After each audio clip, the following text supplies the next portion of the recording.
Welcome everyone for a teaching of Torah portion number 17. This Torah portion is named Yitro, and it's from Exodus 18:1 to Exodus 20 and 23. The Torah portion Yitro is chapters 18, 19, and 20 of the book of Exodus, and so this is part 1, the teaching on chapter 18 only. But that being said, Chapter 20 of this Torah portion is where we receive the 10 commandments written on the stones. Isn't it interesting that the Torah portion, which includes the first writing on stones of the 10 commandments, is named after a priest from Midian? Glory. Let's continue our research and studying of chapter 18 of Exodus, part 1 of the Torah portion Yitro. Glory.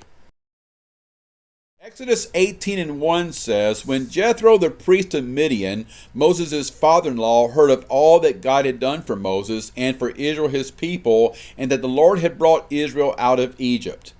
So the first thing we want to reveal is that Jethro is a priest of Midian, and in Genesis 25:1 and 2, we see that Abraham again took a wife, and her name was Keturah, and in verse 2, we see that she brought 6 sons to Abraham, and one of those 6 sons was the son Midian. So we know that Abraham raised all of his children in righteousness. He would not have taught any of his kids to be pagans. So the question is not whether or not Midian, the son of Abraham, learned the ways of God. The question would be whether or not Midian carried out the same ways as his father Abraham. So as we continue in this chapter, let's watch for evidence that Jethro is a son of Midian that continued in the ways of his father Abraham. Glory. The next item we want to look at in this verse is the Hebrew word et, which is spelled with the first and last letters of the Hebrew alphabet, the Aleph and the Tav.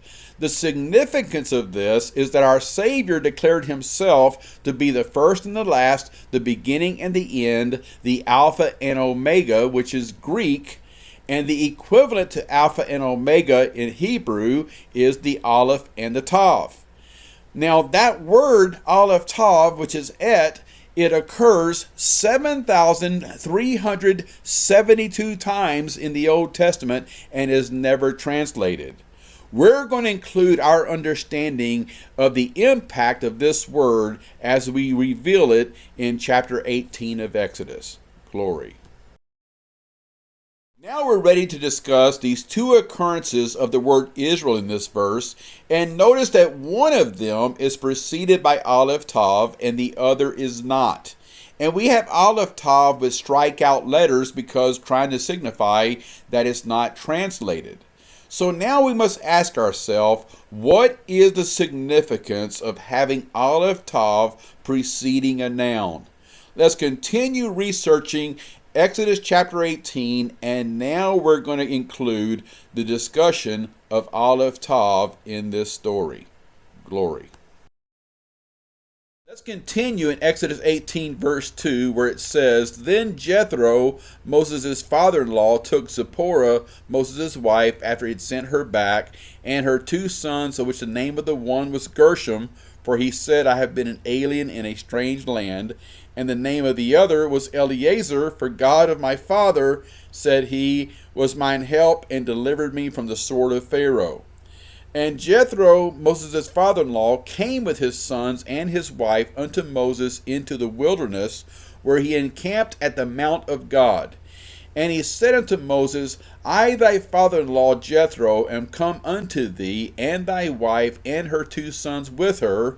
And Moses went out to meet his father-in-law, and did obeisance and kissed him, and they asked each other of their welfare, and they came into the tent. And so there's 7 verses here introducing us to Jethro and Moses finally coming face to face to share the story of what took place in Egypt. Let's continue in verse 8 and hear this conversation. Before we continue reading in verse 8, let's notice first that the word Aleph Tav that we've talked about earlier occurs twice in this verse. And as I'm reading, I'm going to include the definition of Aleph Tav in my reading. So it says, "And Moses told his father-in-law from the beginning to the end, from the first to the last, all that the Lord had done unto Pharaoh and to the Egyptians for Israel's sake. And from the first to the last, from the beginning to the end, all the travail that had come upon them by the way, and how the Lord delivered them. And Jethro rejoiced for all the goodness which the Lord had done to Israel, whom he delivered out of the hand of the Egyptians."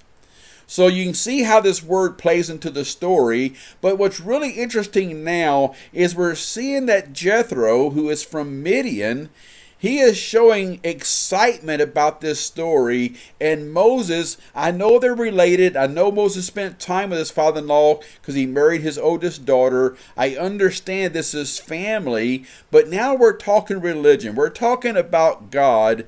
And Jethro is not offended, and Jethro is rejoicing about the story he's hearing from Moses.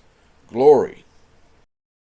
In verse 10 it says, "And Jethro said, Blessed be the Lord, who hath delivered you out of the hand of the Egyptians, and out of the hand of Pharaoh, who hath delivered thee from the beginning to the end, from the first to the last people, from under the hand of the Egyptians. Now I know that the Lord is greater than all gods, for in the thing wherein they dealt proudly, he was above them. And Jethro, Moses' father-in-law, took a burnt offering and sacrifices for God, and Aaron came and all the elders of Israel to eat bread with Moses' father-in-law before God." So once again, we have a man from another nation. Even though this is family, our father-in-laws do not have to support and believe everything that we tell them, right? But this is Moses' father-in-law from the land of Midian, and just by hearing what Moses is telling him, he is declaring that he believes it. In verse 11, he says, "Now I know that the Lord is greater than all gods." It says, "For in the thing wherein they dealt proudly," this Hebrew word translated as "in the thing" actually means "in the word." So, for in the word wherein they dealt proudly, the Egyptians thought their words were greater than anybody's words in the world. They thought when they spoke that everything came to be because they had the most powerful authority by their words. And Jethro is saying, "For in the word wherein the Egyptians dealt proudly, God proved he was above them." Jethro believed without seeing. Glory. Now we're ready to search out the second half of Exodus 18. And so this is after the great conversation took place in Moses' tent, and Jethro has heard all the stories from the beginning to the end, from the first to the last, of what took place in Egypt. And so now let's continue searching out Exodus 18, beginning in verse 13. Exodus 18 and 13 begins with, "And it came to pass on the morrow," and it continues. But wait, I want to talk about what's not mentioned in the remainder of this chapter that takes place in this verse. So this is the first morning that Jethro, Zipporah, and her two sons are going to wake up in the house of Israel, in the camp of Israel. They're going to step outside their tent. And what are they going to witness for the first time in their lives? They're going to witness manna. They're going to see how God feeds his people. It's estimated 2 million people are being fed every morning by God in the wilderness. Jethro was already a believer of the great wonders he'd heard from Moses in the tent the previous night, and now he's stepping out the next morning and he's seeing how this great God that he believes in is feeding his people. So what else does Jethro witness that morning that he'd never seen before? He's witnessing that the people of God are a mixed multitude of every nation.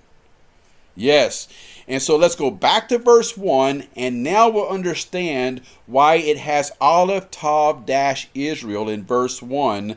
And notice that Israel is mentioned twice in this verse, but it's only Aleph Tav dash Israel in the second occurrence. Let's read this verse again and see if it makes more sense now. So when Jethro, the priest of Midian, Moses' father-in-law, heard of the beginning and the end, the first and the last, all that God had done for Moses and for Israel his people, and that the Lord had brought Aleph Tav, the first and the last, the beginning of the end, Israel out of Egypt. Do you get it yet? And so when they went into Egypt, they were the descendants of Abraham. Just the seed of Jacob went into Egypt. But when they left, it was a mixed multitude, and now it's being called the first and the last Israel. The word Israel means he who struggles with God. All the nations in the beginning struggled with God, and so God chose Abraham because Abraham had faith. And now God is once again uniting all of the nations. He's got all the nations with him, the people of God, Aleph Tav, from the beginning to the end. In John 3:16 it says, "For God so loved the world." He didn't love one nation, two nations, 10. He loved the entire world. The Aleph Tav Israel. We're all going to be called Israel one day, one nation. The beginning and the end, the first and the last Israel came out of Egypt. Glory. Okay, so now we're ready to continue reading in Exodus 18:13. But before we do, I have another Hebrew word that I want to research and reveal the significance of how it's spelled and how it's translated. So I'm going to go ahead and shade out everything except I'm going to enlarge this word that's translated as thou or thee. So now let's go look at the spelling of this word, and you can see that now I have the spelling color-coded, Hebrews read from right to left, and the first letter of this word is the letter Aleph, which is the God letter. The second letter in red is the letter Tav, which is the last letter of Hebrew. We've talked about this, and it means the cross or covenant. So a covenant, when you make your mark and I make my mark, and so yes, the Paleo-Hebrew, the ancient pictograph of this letter is a cross. So God on the cross is the letter Et, which also means the first and the last. So now we see this third letter in yellow. This is the letter He, and the letter He means revelation and or grace. When the letter He is the last letter of a word, it means to be revealed. Because if you look at that little opening above the left leg, it's like a window. If you see nothing, then it means it's going to be revealed. But if the letter He is the first letter of a word, it means behold what you're looking at. But it's the last letter, so it means Aleph Tav, God on the cross, to be revealed. And if his covenant on the cross is going to be revealed, you now have the translation of this word, which is the word you. Yes, we are responsible to make his covenant on the cross revealed to others. This word occurs 661 times. This is the word, the first and the last, to be revealed. Glory. Okay, so now we're ready to read these verses, and we're going to include the understanding and revelations of the word Aleph Tav. So in Exodus 18:13 it says, "And it came to pass on the morrow that Moses sat to judge the people, and the first and the last, the beginning and the end, the God on the cross people stood by Moses from morning unto the evening. And when Moses' father-in-law saw all that he did to the people, he said, What is this thing? This is the word, word. What is this word that thou doest to the people? Why sittest thou revealing Aleph Tav, revealing the first and the last, the beginning and the end, revealing God on the cross, thyself alone, and all these people stand by thee to be revealed Aleph Tav, to be revealed the first and the last, and God on the cross from morning unto even. And Moses said unto his father-in-law, because the people come unto me to inquire of God, when they have a matter, when they have a word, they come unto me, and I judge between one and another. And I do make them known the first and the last, the beginning and the end, the God on the cross statutes of God, and the Vav Aleph Tav, beginning and the end, first and the last, God on the cross, his laws. So wait a minute.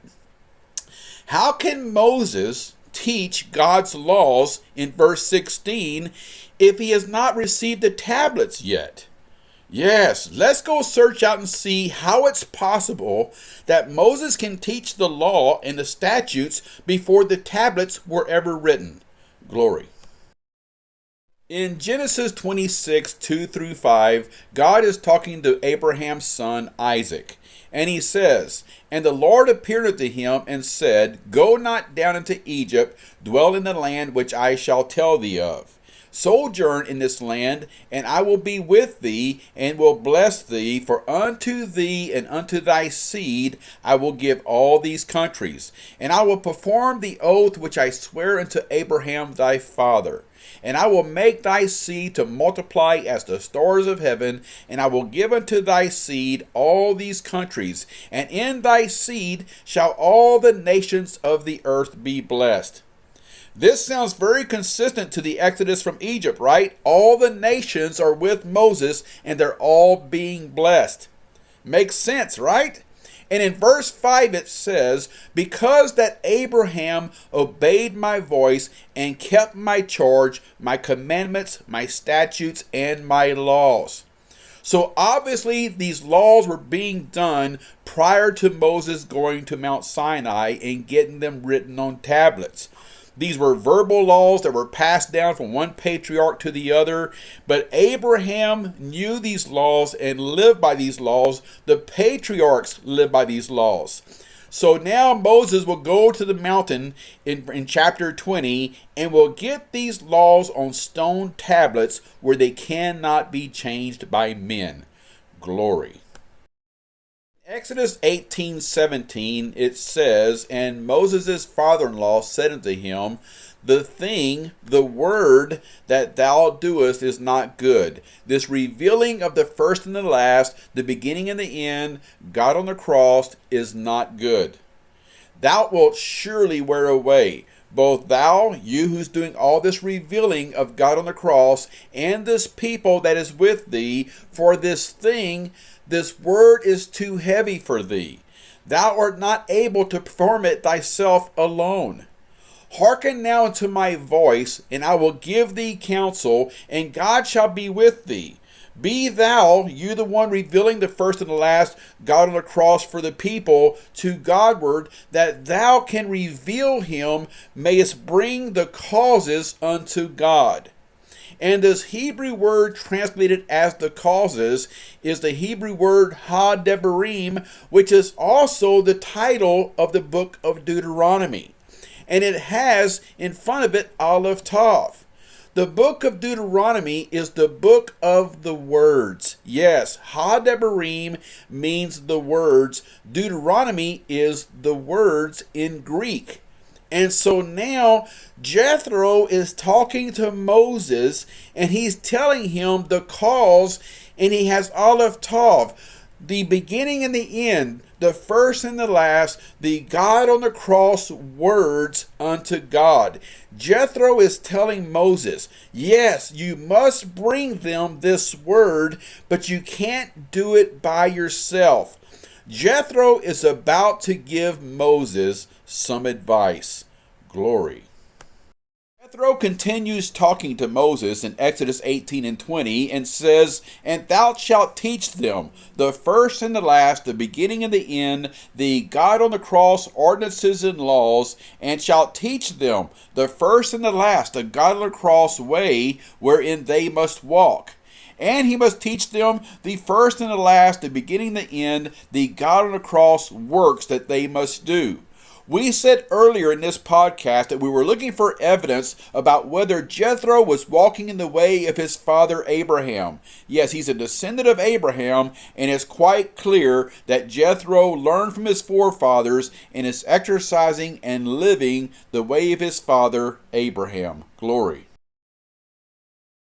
So now in verse 18:21, Jethro begins to give Moses his advice. He says, "Moreover, thou shalt provide out of all the people able men, such as fear God, men of truth, hating covetousness, and place such over them to be rulers of thousands, and rulers of hundreds, rulers of fifties, and rulers of tens.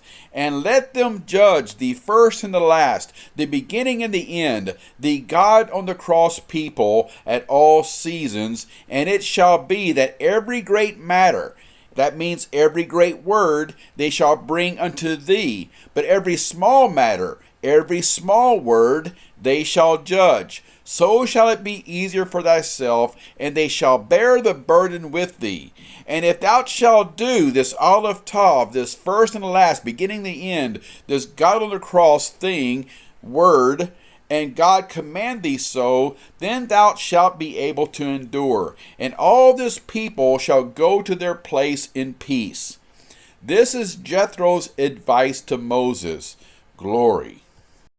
In Exodus 18:24, it says, "So Moses hearkened to the voice of his father-in-law and did all that he had said." This is more evidence that proves that Jethro, a descendant of Abraham's son Midian, was walking in the righteous ways of Abraham. In our past thinking, I don't know about you, but I was of the understanding that the only people who quote-unquote followed the laws of Moses were the people of Abraham. But now we're seeing not only are these not the quote-unquote laws of Moses, they're the laws of God that were being done by people prior to Moses. And now we're seeing that Abraham's son Midian, just like Abraham's son Isaac, he's walking in Abraham's ways as well. That's just such a different understanding from the traditional past. So in Exodus 18:25 it says, "And Moses chose able men out of Israel and made them heads over the people, rulers of thousands, rulers of hundreds, rulers of fifties, and rulers of tens. And they judged the Aleph Tav, the first and the last, the beginning and the end, the God on the cross people at all seasons. The hard Aleph Tav words they brought unto Moses, but every small word they judged themselves. And Moses let his Aleph Tav, his beginning and end, his first and last father-in-law depart, and he went his way into his own land." I hope you enjoyed this teaching of the Torah Portion Yitro. Glory to the King.